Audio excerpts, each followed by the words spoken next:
जय हिंद दोस्तों, मेरा नाम है हरपाल सिंह और आपका स्वागत है द मास्टर्स ऑनलाइन क्लासेस में। दोस्तों, आज हम एसएससी जीडी कांस्टेबल का एग्ज़ाम सॉल्व करेंगे जो 2 मार्च 2019 को सेकंड शिफ्ट में होता, 12:30 से 2 बजे वाली शिफ्ट में। इस एग्ज़ाम के हम जनरल नॉलेज के क्वेश्चन पढ़ेंगे जो 25 क्वेश्चन होते हैं और उनके आंसर देखेंगे। तो चलिए दोस्तों, ज़्यादा समय न लेते हुए पहला प्रश्न पढ़ते हैं। किस वर्ष माता पिता और वरिष्ठ नागरिकों का संरक्षण और कल्याण अधिनियम मेंटेनेंस और welfare of parents and senior citizen act लागू किया गया? तो इसका सही आंसर हो जाएगा 2007, ऑप्शन सी 2007। अगला प्रश्न देखिए। निम्नलिखित में से किस खिलाड़ी ने ओलंपिक खेलों में सर्वाधिक पदक जीते हैं? तो इसका सही आंसर हो जाएगा ऑप्शन सी माइकल फेल्प्स। और माइकल फेल्प्स को द बाल्टीमोर बुलेट और फ्लाइंग फिश के नाम से भी जाना जाता है। तो ये भी आप अन्य नाम भी याद रखिएगा। चलिए अगला प्रश्न देखते हैं। ड्रिजल का उदाहरण है? ऑप्शन सी अवक्षेपण। दोस्तों, अवक्षेपण क्या होता है? किसी द्रव विलयन में रासायनिक अभिक्रिया होने पर यदि कोई ठोस पदार्थ बनता है तो उसे अवक्षेपण कहा जाता है। चलिए अगला प्रश्न देखते हैं। 1993 में 1993 में WTO कृषि समझौता किस राउंड में हस्तांतरित हुआ था?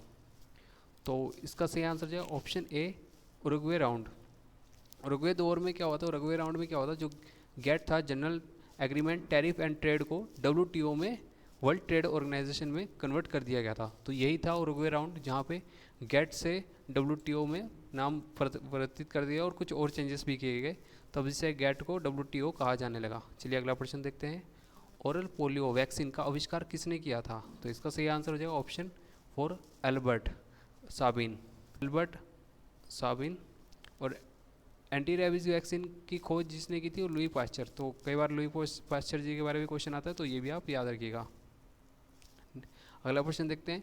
निम्नलिखित में से कौन सी नेपाल की सबसे लंबी नदी है? तो इसका सही आंसर हो जाएगा ऑप्शन डी कर्णाली।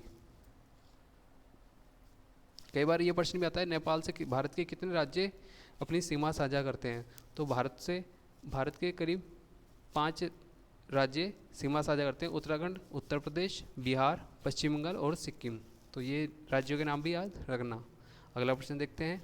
किस संगठन को 3 बार नोबेल शांति पुरस्कार दिया गया है? तो इसका सही आंसर हो जाएगा रेड क्रॉस की अंतर्राष्ट्रीय समिति। ऑप्शन बी रेड क्रॉस की अंतर्राष्ट्रीय समिति। रेड क्रॉस का जो हेडक्वार्टर है दोस्तों, जानते ही होंगे आप, जेनेवा में स्थित है। चलिए अगला प्रश्न देखते हैं। जनवरी 2019 तक सार्क के महासचिव कौन थे? तो इसका सही आंसर जो option C Amjad Hussain B सियाल।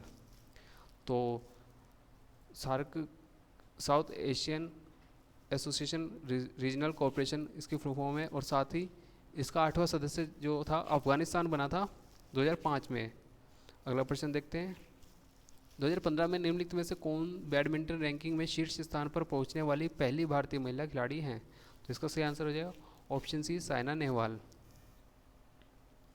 रिपब्लिक पुस्तक के लेखक कौन हैं? तो इसका सही आंसर हो जाएगा ऑप्शन सी प्लेटो। दोस्तों, अरस्तु जो हैं उनका भी याद रखिएगा, ये महान शख्सियत हैं प्लेटो, अरस्तु। जो अरस्तु हैं जीव विज्ञान का पिता कहा जाता था उनको, ठीक है। कई बार ये प्रश्न भी आता है, जीव विज्ञान का पिता कैसे कहा जाता है, तो उनका भी नाम याद रखिएगा, अरस्तु। अगला प्रश्न देखते हैं। गति का कौन सा नियम कहता है कि जब एक पदार्थ दूसरे पदार्थ के पर जोर लगाता है तो दूसरा पदार्थ तुरंत पहले पर वापस बल लगाता है? तो इसका सही आंसर हो जाएगा ऑप्शन है न्यूटन की गति का तीसरा नियम। प्रश्न देखते हैं। बाराबती किला भारत के किस राज्य में स्थित है? तो इसका सही आंसर हो जाएगा ऑप्शन बी ओडिशा। अगला प्रश्न देखते हैं। लोक नृत्य घुमरा किस भारतीय राज्य से संबंधित है? तो इसका आंसर भी हो जाएगा ऑप्शन डी ओडिशा। अगला प्रश्न देखते हैं। 5वीं शताब्दी ईसा पूर्व में लिखा गया पाली कैनन किस धर्म का मूल ग्रंथ है? तो इसका सही आंसर हो जाएगा ऑप्शन डी बौद्ध ग्रंथ। अगला प्रश्न देखते हैं दोस्तों। या तो सतह के नीचे से पानी की छोटी मात्रा पौधों की जड़ों तक पहुंचने की प्रक्रिया को क्या कहा जाता है? द्रप्त सिंचाई, ड्रिप डेरिजेशन कहा जाता है। दोस्तों, ये दरअसल ये सिंचाई होती है, बूंद बूंद सिंचाई कहा जाता है इसे अन्य क्षेत्रों में भी, जो बूंद बूंद करके सिंचाई की जाती है खेतों में, खलिहानों में। तो उसे द्रव्य सच्चाई कहा जाता है। चलिए दोस्तों अगला प्रश्न देखते हैं। लोकतंत्रों के संदर्भ में निम्नलिखित अवधारणाओं में से सही है जिसे लोकतंत्रों ने सफलतापूर्वक समाप्त कर दिया है। तो इसका सही आंसर जो है ऑप्शन बी, राजनीतिक असमानता का विचार। अगला प्रश्न देखते हैं। भारत द्वारा सरकार की संसदीय प्रणाली किस राष्ट्र के संविधान के आधार पर अपनाई गई? तो इसका सही आंसर हो जाएगा यूनाइटेड किंगडम।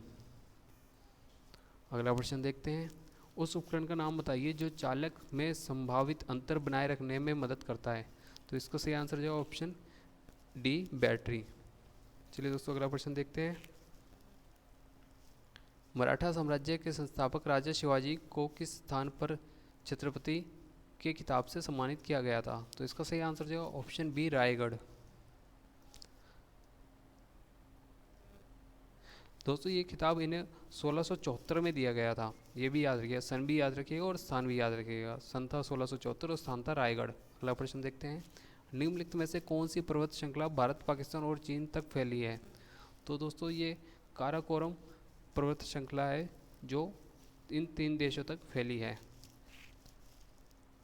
चलिए दोस्तों अगला प्रश्न देखते हैं। निम्नलिखित में से कौन धानी प्राणी मार्सोपियल का उदाहरण है? तो दोस्तों इसका सही आंसर हो जाएगा ऑप्शन ए, कंगारू। अगला प्रश्न देखते हैं।